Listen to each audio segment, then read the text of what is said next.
नमस्कार। प्रस्तुत है शरद चंद्र चट्टोपाध्याय के द्वारा लिखा हुआ उपन्यास चरित्रहीन का तीसरा भाग। आगे बढ़ने के पहले जानते हैं कहानी अब तक। सतीश कलकत्ते के एक मेस में रहकर पढ़ाई करता है, जहां सावित्री उस मेस की केयर टेकर है। सावित्री बाकी सबों से ज़्यादा सतीश का ध्यान रखती है। बातचीत के दौरान सावित्री विपिन बाबू की चर्चा छेड़ती है। सावित्री सतीश को छेड़ते हुए कहती है कि अगर आप न रहे तो विपिन बाबू को बड़ी कठिनाई होगी और उनको गाना बजाना कौन सिखाएगा। उनसे यह मतलब कुमुदिनी से है, जो विपिन बाबू की रखैल है, और उसी को गाना बजाना सिखाने की बात सावित्री ने कही।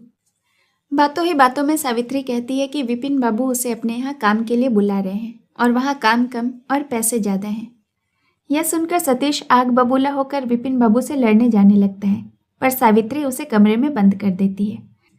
गुस्सा शांत हो जाने पर सावित्री उसे समझाती है और बातों ही बातों में दोनों भावनात्मक हो जाते हैं और सतीश सावित्री का आंचल पकड़ लेता है। बातचीत कुछ इस तरह से आगे बढ़ती है कि अंत में सावित्री सतीश को झिड़क देती है और सतीश को भी अपनी गलती का एहसास हो जाता है और अब उसमें एक अजीब सी हीन भावना आ जाती है। दोनों में 2 दिनों तक बात नहीं होती। उसकी दशा देखकर सावित्री उसे समझाती है कि उसने कोई गलती नहीं की। सावित्री के इस तरह समझाने से सतीश अच्छा महसूस करने लगता है। अब सुनते हैं आगे की कहानी। बिहारी लोटे में पानी लेकर आया था। सावित्री ने उसके हाथ से लोटा लेकर आप ही कोठरी के कोने को अच्छी तरह से धोकर चौका लगा दिया और फिर उसे अपने आंचल से अच्छी तरह पोंछकर सतीश से कहा, जाइए हाथ पैर धोकर धोती बदल डालिए और संध्या पूजन करने बैठ जाइए। पूजा के बर्तन पंचपात्र आधे आधे इसी आले में है। कहकर वह हाथ से आला दिखाकर सतीश के असहाय हृदय के भार को पूरी तरह से हटाकर बिहारी को साथ लेकर सावित्री बाहर चली गई। सतीश मन लगाकर संध्या पूजा समाप्त करके उठा तो देखा इसी बीच में कोई आकर आसन बिछाकर उसके भोजन की थाली चुपचाप रख गया है। यद्यपि कोठरी में और कोई नहीं देख पड़ता था, तथापि सतीश ने निश्चय समझा कि वह यहाँ अकेला नहीं है। आसन पर बैठकर उसने धीरे से कहा, इस वक्त इतना अधिक खा लूंगा तो फिर शाम को कुछ न खा सकूंगा। बाहर से जवाब आया, शाम को खाना यहाँ होगा भी नहीं, विपिन बाबू का आदमी न्योता दे गया है। सतीश हंस पड़ा, बोला, जाओ दिक न करो, मैं कहीं नहीं जाऊंगा। सावित्री ने आड़ से ही कहा, यह कैसे होगा? आदमी कह गया है कि कहाँ जाना होगा यह आप जानते हैं, और अगर आप न जाएंगे तो सब भरबंड हो जाएगा।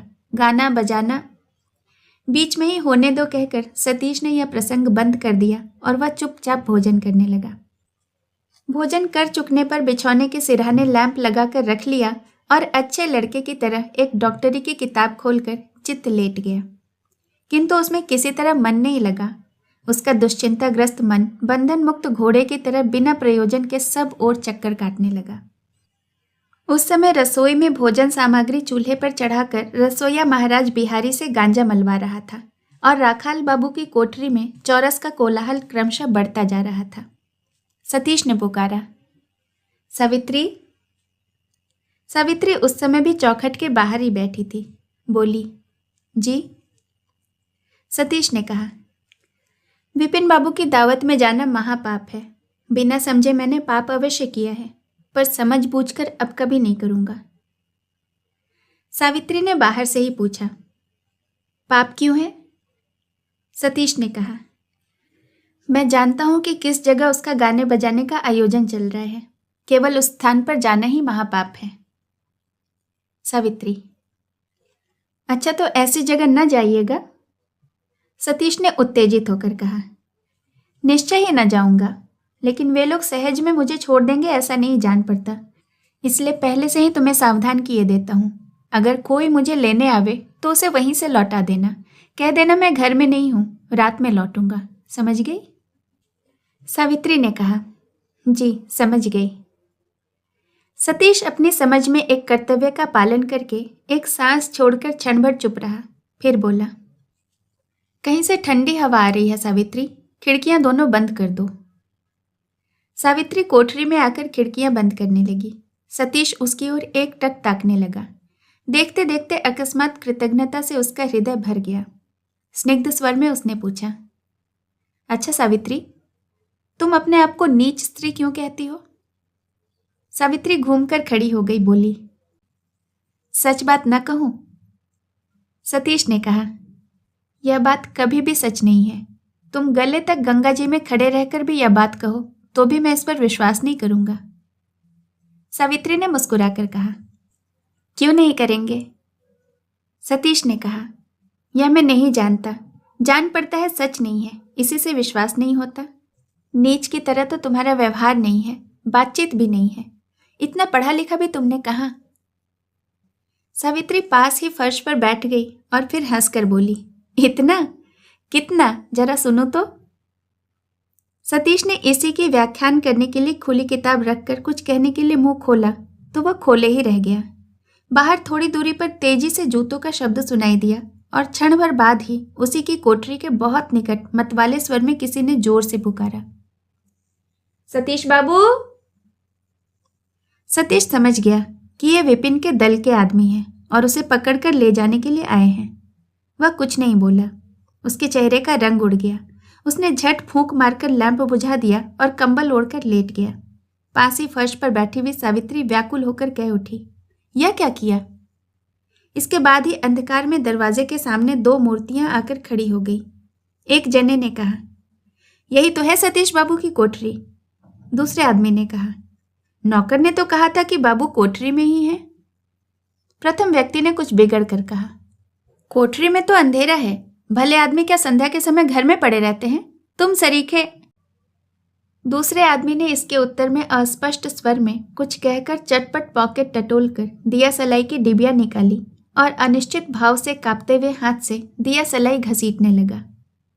बिछौने पर पड़े हुए सतीश का खून पानी हो गया। वह विलायती कंबल सिर से पैर तक ओढ़े पसीने से तर होने लगा और अंधकार में फर्श पर बैठी हुई सावित्री लज्जा और घृणा से काटकी सी होकर बैठी रही। दिया सलाई जल उठी। अरे, यहाँ कौन बैठा है? प्रथम व्यक्ति ने कहा। वह आदमी भीतर घुसकर इधर उधर नजर दौड़ाकर सतीश को खोजने लगा। उसके पहले ही सावित्री उठकर खड़ी हो गई। दूसरे आदमी ने तनिक किनारे हटकर सावित्री को लक्ष्य करके पूछा, सतीश बाबू कहाँ हैं? सावित्री अंगुली से बिछौने की ओर इशारा करके चुपचाप बाहर निकल गई। उसके जाते ही दोनों आदमी अट्टहास कर उठे। उस हंसी का शब्द और अर्थ सावित्री के कानों तक जा पहुंचा और कंबल के भीतर सतीश बारंबार मृत्यु की कामना करने लगा। उन दोनों ने सतीश को पकड़कर उठा दिया और जबरदस्ती उसे पकड़कर ले गए। जब तक उनकी विकट हंसी का शब्द बाहर बिल्कुल गायब नहीं हो गया, तब तक सावित्री एक अंधेरे कोने में दीवार से सिर टेक, जिस पर बिजली गिर पड़ी हो, उस आदमी की तरह निश्चल होकर खड़ी रही। किंतु यह बात मेज के किसी आदमी को मालूम नहीं हुई। रसोइया महाराज अभी अभी गांजे की चिलम फूंक कर अपने भक्त बिहारी को समझाकर यह बता रहा था कि भक्तों को मोक्ष देने की गांजे की अद्भुत क्षमता वेद में लिखी हुई है, और दूसरी कोठरी में राखाल बाबू के दल के लोग यह परीक्षा कर रहे थे कि हड्डी के बने पासे मनुष्य के चित्कार को सुन पाते हैं या नहीं। सड़क पर आकर सतीश और उसे पकड़कर ले जाने वाले दोनों आदमी एक गाड़ी में सवार हो गए। उन दोनों साथियों की उन्मत्त हंसी असहाय होने पर सतीश ने तीखे स्वर में कहा, या तो आप हंसी बंद कीजिए या माफ कीजिए, मैं गाड़ी से उतर रहा हूं। प्रथम व्यक्ति अच्छा कहकर बड़े जोर से हंस उठा। उसका साथी उसे हंसना बंद करने के लिए धमकाकर उससे भी अधिक जोर से हंसने लगा। उन दोनों मतवाले शराबियों से कुछ कहना व्यर्थ समझकर सतीश निष्फल क्रोध से खिड़की के बाहर सिर निकालकर सड़क की ओर देखने लगा। रात को अंधेरे बरामदे में सावित्री चुपचाप बैठी थी। जान पड़ता है संध्या की उस लज्जाजनक घटना के बारे में मन ही मन आलोचना कर रही थी। इसी समय बिहारी आकर सामने खड़ा हुआ और उसे लक्ष्य करके बोला, सब लोगों का खाना पीना हो गया है, महाराज तुम्हें जलपान के लिए बुला रहे हैं। सावित्री ने सिर उठाकर सुस्त आवाज में कहा, आज मैं कुछ न खाऊंगी बिहारी। बिहारी सावित्री को स्नेह करता था और मानता भी था। चिंतित होकर उसने पूछा, खाओगी क्यों नहीं? क्या कुछ तबीयत खराब है? सावित्री ने कहा, ना, तबीयत खराब नहीं, खाने की इच्छा नहीं है, तुम लोग जाकर खाओ पियो। बिहारी ने कहा, तो चलो तुमको पहुंचा आऊं। सावित्री ने कहा, अच्छा चलो, लेकिन एक बात है बिहारी, सतीश बाबू अभी तक लौटे नहीं हैं, तुम जागते रह सकोगे? बिहारी ने उद्विग्न होकर कहा। मैं? लेकिन वह मेरा कमर के बाईं ओर का दर्द। सावित्री ने कहा। तो फिर क्या होगा बिहारी? बिहारी ने दम भर सोचकर कहा। आज अगर तुम रसोइये महाराज को हुक्म देकर। सावित्री चटपट कह उठी। यह न होगा बिहारी, ब्राह्मण को मैं जाड़े में कष्ट न दे सकूंगी। अनिक्षुक बिहारी क्षण भर चुप रहकर बोला। अच्छा तो मैं ही रह लूंगा, चलो तुमको भेज तो आऊं। सावित्री उठकर खड़ी हो गई, दो एक पग आगे बढ़कर रुक कर बोली। अभी रहने दो बिहारी, तुम खा पी लो, उसके बाद जाऊंगी। बिहारी के चले जाने पर सावित्री लौटकर उसी जगह आकर बैठ गई। वह अंधकारपूर्ण आकाश की ओर ताकती हुई चुपचाप बैठी रही। आज सतीश के संबंध में उसे यथेष्ट की आशंका थी। वह मतवाले शराबियों के हाथ में पड़ गया है, यह वह अपनी आंखों से देख चुकी थी, इसलिए घर जाने को मन किसी तरह न होता था। यद्यपि कुछ देर पहले ही सतीश की ही नादानी से घोर लांछना पाकर उसे बड़ी चोट पहुंची थी और उससे छटपटाकर उसने सवेरे ही नौकरी छोड़ देने का पक्का इरादा कर रखा था, तथापि आज रात भर के लिए इस आदमी को मन ही मन क्षमा किए बिना, उसकी अवश्यंभावी दुर्गति का कोई उपाय किए बिना वह किसी तरह अपने घर को न लौट सकी। बिहारी खा पी कर आया तो सावित्री ने कहा। तुम जाकर सो बिहारी, मैं ही रहूंगी। बिहारी ने विस्मित होकर पूछा। घर नहीं जाओगी? सावित्री ने कहा। बाबू लौट आवे, उसके बाद क्या तुम मुझे नहीं पहुंचा सकोगे? बिहारी ने कहा। क्यों नहीं पहुंचा सकूंगा, निश्चय पहुंचाऊंगा। सावित्री ने कहा। तो फिर यही ठीक है, मैं बैठी हूं, तुम जाकर सो रहो। बिहारी प्रसन्न होकर चला गया। सावित्री उसी जगह एक ऊनी चादर ओढ़े बैठी रही। सावित्री को इसमें जैसे तनिक भी संशय नहीं था कि वे दोनों जो कुछ अपनी आंखों से देख कर गए हैं उसे वहां जाकर सबके आगे अवश्य कहेंगे। वैसे ही इस बारे में तनिक भी संदेह नहीं रहा कि वे इस घटना का कोई दूसरा अर्थ नहीं लगाएंगे। विपिन बाबू कैसे आदमी है यहाँ सावित्री को मालूम था। विपिन के कानों तक यह बात अवश्य पहुंचेगी और इस मेस में विपिन बाबू का आना जाना होने के कारण यहाँ के हर एक आदमी को यह बात मालूम हो जाएगी। कोई नहीं बचेगा। इसके बाद सतीश कौन मुंह लेकर यहाँ एक घड़ी भी ठहर सकेगा? इस बदनामी की लज्जा वह कैसे सहेगा? दैव संयोग से अचानक जो कुछ हुआ सो तो हो गया और अपने संबंध में सावित्री यहीं पर चुप भी हो गई, किंतु बार बार सोच विचार करके भी सतीश के बचाव की कोई युक्ति उसे नहीं सूझी। धीरे धीरे रात बीतने लगी पर सतीश नहीं आया। पास के किसी पड़ोसी के घर घड़ी की टन टन करके 2 बज गए। आबाद ठंडी हवा के झोंके खुली छत के ऊपर आकर सावित्री के दोनों आंखों को नींद के दबाव से बंद करने लगे, तो भी वह जागती हुई दरवाजे की ओर कान लगाए बैठी रही। इसी तरह सोते जागते बैठे रहकर सावित्री ने लगभग सारी ही रात बिता दी। जब रात बहुत थोड़ी रह गई तब एक गाड़ी के पहियों की आवाज़ से चौंक कर सावित्री उठ बैठी। उसे मालूम हुआ कि वह गाड़ी उसी मेज के दरवाजे के सामने आकर खड़ी हो गई है। सावित्री चुपचाप नीचे उतरी और दरवाजे के पास आकर खड़ी हो गई। कहीं और कोई न हो इस भय से उसने सहसा दरवाज़ा खोलने का साहस नहीं किया। देर होने लगी, किसी ने दरवाज़ा नहीं खटखटाया। जो गाड़ी आई थी वह भी लौट गई। अकस्मात सावित्री का मन आशंका से भर गया। फौरन ही उसने दुविधा संकोच सब दूर करके फुर्ती से कुंडी खोल दी। सतीश बाहर की चौखट के सहारे आंखें मूंदे बैठा था। उसका चेहरा पीला पड़ गया था। उसकी धोती चादर कीचड़ में सनी हुई थी। माथे पर एक तरफ खून की लकीर पास ही जल रही गैस की रोशनी में स्पष्ट देख पड़ रही थी। सतीश की यह दशा देखकर सावित्री रो पड़ी। बिजली की फुर्ती से सतीश के सामने आकर घुटनों के बल बैठकर दोनों हाथों से सतीश का मुंह ऊपर उठाकर सावित्री ने कहा, ऊपर चलिए बाबू। सतीश ने सिर हिलाकर कहा, ना, यहीं अच्छा हूं। सावित्री ने आंसू पोंछकर कहा, कहीं चोट आ गई है क्या? सतीश ने कहा, नहीं, चोट नहीं लगी, ठीक हूं।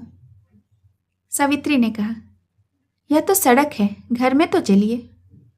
सतीश ने फिर सिर हिलाकर कहा, ना, जाऊंगा नहीं, यहीं अच्छा हूं। सावित्री ने अब की डांट कर कहा, उठिए। डांट सुनकर सतीश लाल लाल विह्वल आंखों से क्षण भर सावित्री की ओर देखता रहा, फिर उसकी ओर दोनों हाथ बढ़ा दिए और कहा, चलो। तब सावित्री के ही कंधे का सहारा लेकर सतीश उठ खड़ा हुआ और उसी के सहारे बड़ी मुश्किल से बहुत देर में लड़खड़ाते पैरों से सीढ़ियां चढ़कर अपनी कोठरी में आकर लेट रहा। जड़ित, स्खलित और टूटे फूटे स्वर में वह कहने लगा, सावित्री, तुम्हारा ऋण मैं किसी जन्म में न चुका सकूंगा। सावित्री ने कहा, अच्छा, अब आप सो रहिए। सतीश बिजली की फुर्ती से उठ बैठा और बोला, क्या सोऊंगा? कभी नहीं। सावित्री ने फिर धमका कर कहा, फिर? सतीश लेट गया। क्षण भर चुप रहने के बाद बोला, लेकिन तुम्हारा ऋण। अच्छा कहकर सावित्री उठी और रोशनी को पास लाकर जहां खून निकला था उस स्थान की जांच करके घाव को धोया और फिर पूछी, कहीं गिर पड़े थे? सतीश ने सिर हिलाकर कहा, नहीं, गिरा नहीं। सावित्री ने भरे हुए गले से कहा, अब फिर अगर आप शराब पिएंगे तो मैं आपके पैरों पर सिर पटक कर मर जाऊंगी। सतीश ने तुरंत कहा, कभी नहीं पीऊंगा। सावित्री ने कहा, मुझे छूकर कसम खाइए। यह कहकर सावित्री ने अपना दाहिना हाथ उसकी ओर बढ़ा दिया। सतीश ने अपने हाथों में उसका पानी से भीगा ठंडा हाथ लेकर कहा, मैं दोनों कसम खाता हूं। सावित्री ने अपना हाथ खींचकर कहा, याद रहेगा? सतीश ने कहा, अगर ना याद रहे तो तुम याद करा देना। अच्छा, मैं जाती हूं, आप सोइए। कहकर सावित्री धीरे से किवाड़ बंद करके बाहर आ खड़ी हो गई। सामने ही शुक्र तारा जगमगा रहा था। उधर देखकर सावित्री दोनों हाथ जोड़कर रो पड़ी। बोली, भगवान, तुम साक्षी रहना। रात का अंधकार उस समय स्वच्छ होता आ रहा था और उसी अंधकार को भेद कर राह का कूड़ा ढोने वाली बैलगाड़ी का शब्द और मोहल्ले की फ्लावर मिल का भोंपू सुन पड़ रहा था।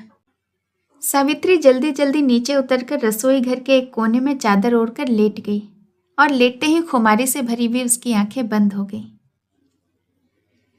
10 बजे के बाद किसी तरह स्नान करके दिवाकर ने रसोई घर के सामने आकर पुकारा, अजी महाराज जी, चटपट खाने को तो दे दो, बहुत देर हो गई।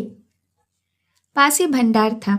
दिवाकर की आवाज सुनकर उसकी ममेरी बहन महेश्वरी ने भंडार की कोठरी से निकलकर कहा, अरे दीबू, मैं तो तेरी ही रात देख रही थी भैया, जरा ऊपर जाकर ठाकुर जी की पूजा तो कर दे। सब सामान ठीक कर रखा है भैया, जा। महेश्वरी इस घर की बड़ी लड़की और पुरखिन है। 4 साल पहले विधवा होकर तब से मायके में ही रहती है। दिवाकर सन्नाटे में आ गया। क्षण भर चुप रहने के बाद उसने कहा, मुझसे न हो सकेगा दीदी, पूजा करने जाऊंगा तो मेरा कॉलेज का पहला घंटा बेकार हो जाएगा। महेश्वरी ने हंसकर कहा, तेरे पहले घंटे की पढ़ाई न हो सकेगी इसलिए? क्या आज ठाकुर जी यूं ही बैठे रहेंगे? उनकी पूजा न होगी रे? दिवाकर ने प्रश्न किया। पुजारी कहाँ गए? उन्हें क्या हुआ जो नहीं आए?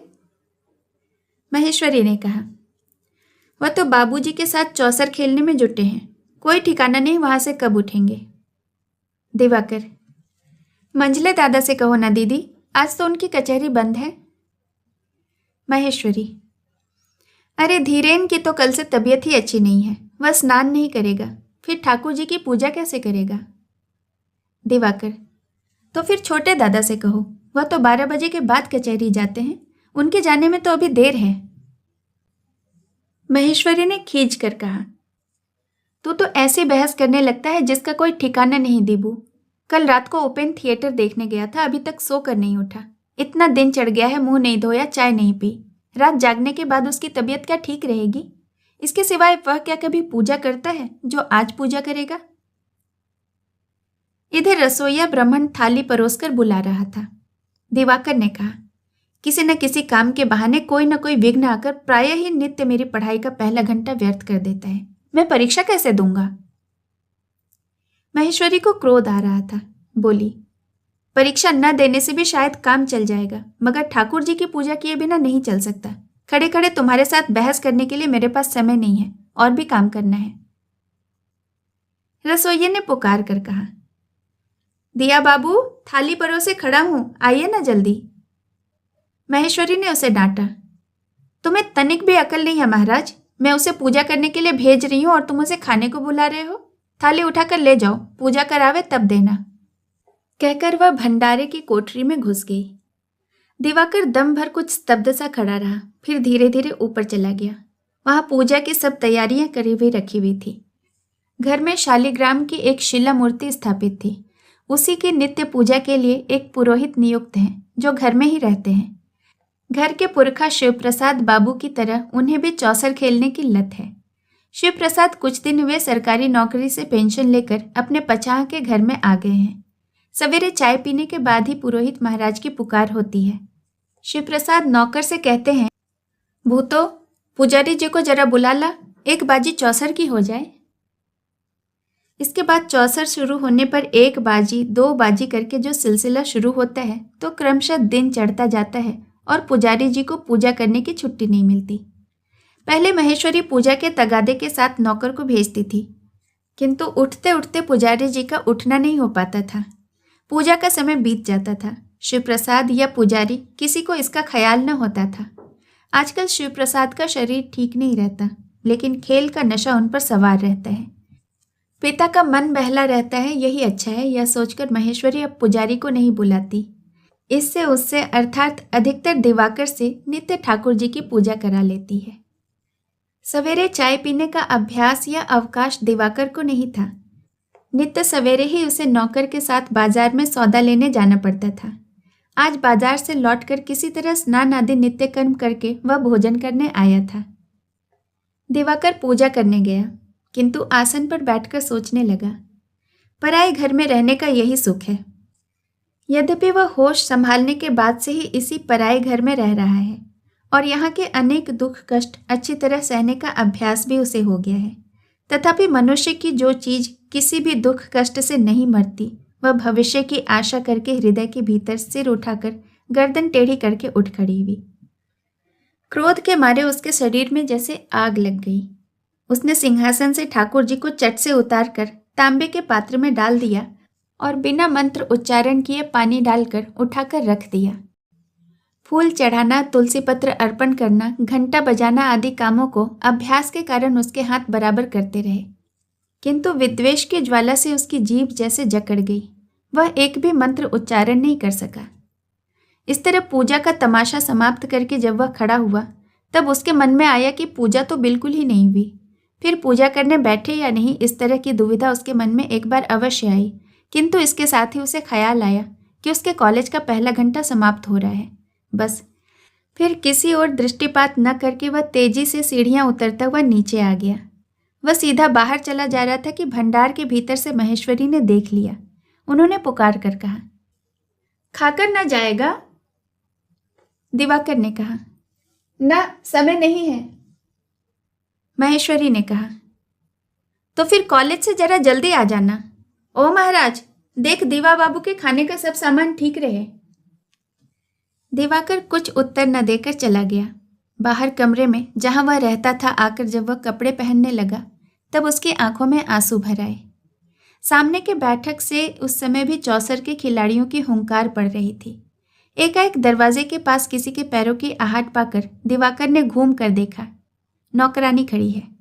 चटपट कुर्ते के आस्तीन से अपने आंसू पोंछकर उसने कहा, क्या है? नौकरानी ने कहा, छोटी बहुरानी आपको बुला रही हैं।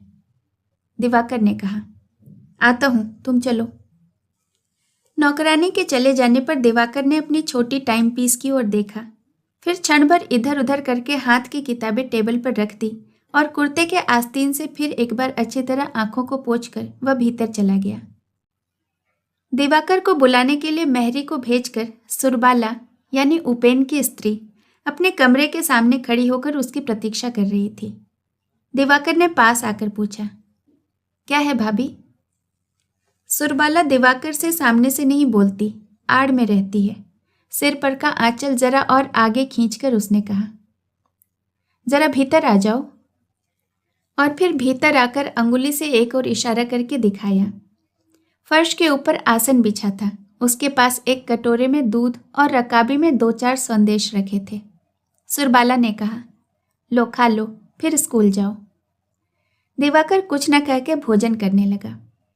कुछ दूर पलंग पर दिवाकर के छोटे दादा उपेंद्र नाथ उस समय भी पड़े थे। जान पड़ता था सो रहे हैं।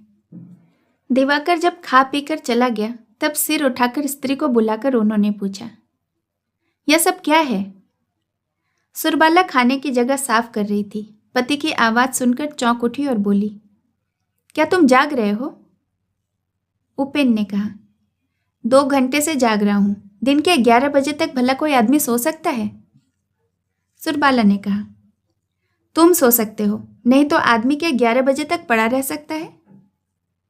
उपेन ने कहा, सब नहीं रह सकते, लेकिन मैं रह सकता हूं। इसका कारण यह है कि पड़े रहने से बढ़कर अच्छी वस्तु संसार में मुझे कुछ और नहीं दिख पड़ती। खैर, वह चाहे जो हो। यह दिवाकर की खातिर? सुरबाला ने कहा, देवर जी खफा होकर भूखे ही कॉलेज जा रहे थे, इसी से मैंने उन्हें बुलाकर जलपान करा दिया। उपेन, खफा होने का कारण? सुरबाला ने कहा, खफा होने की बात ही है। बेचारा सवेरे पढ़ नहीं पाता, बाजार करने जाता है, फिर लौटकर पूजा करता है। किसी किसी दिन तो 11-12 बज जाते हैं। तुम ही बताओ, कब भोजन करे और कब पढ़ने जाए? उपेन, समझ में नहीं आया। पुजारी जी को क्या बुखार है? सुरबाला, बुखार क्यों होगा? बाबूजी के साथ बैठे चौसर खेल रहे हैं। लेकिन इसमें उन्हें बेचारे का क्या अपराध है? बाबूजी बुला भेजेंगे तो वह ना तो नहीं कह सकते। उपेन ने कहा, हाँ, ना तो नहीं कह सकते, लेकिन पहले तो वही नौकर के साथ बाजार सौदा लेने जाते थे। सुरबाला ने कहा, सिर्फ कुछ दिन शौक के लिए गए थे, नहीं तो हमेशा देवर जी को ही जाना पड़ता है। उपेंद्र के हूं कहकर करवट बदलने का उपक्रम करते ही सुरबाला ने डांट कर कहा, यह क्या करते हो? फिर करवट ले रहे हो? क्या अभी और सोने का इरादा है? उपेन और भी चुपचाप 5 मिनट के लगभग पड़े रहकर उठ बैठे और चुपचाप बाहर चले गए।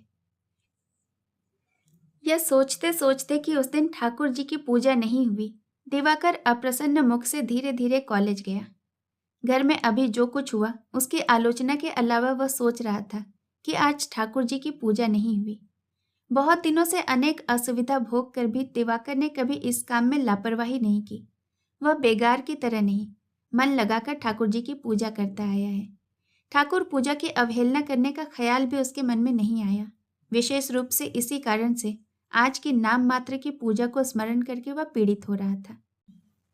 यद्यपि वह युक्ति और तर्क के द्वारा बार बार अपने मन को सांत्वना देने लगा कि भगवान केवल एक ही स्थान में बंधे हुए नहीं हैं, अतएव एक स्थान में अच्छी तरह विधिपूर्वक पूजा और भोग न मिलने पर भी अन्यत्र उनकी विधिपूर्वक पूजा अवश्य हुई होगी और भोग लगा होगा, वह भूखे नहीं रहेंगे। तथापि वह जो उस घर के भूखे गृह देवता अपनी नित्य की पूजा और भोग न पाकर क्रुद्ध मुख से सिंहासन पर बैठे हैं, उनकी प्रतिहिंसा की आशंका उसके मन से किसी तरह दूर नहीं हुई। कॉलेज में जाकर दिवाकर ने सुना कि प्रोफेसर साहब की तबीयत खराब हो जाने के कारण पहले घंटे का क्लास आज नहीं लगा। सुनकर उसका चित्त प्रफुल्ल हुआ।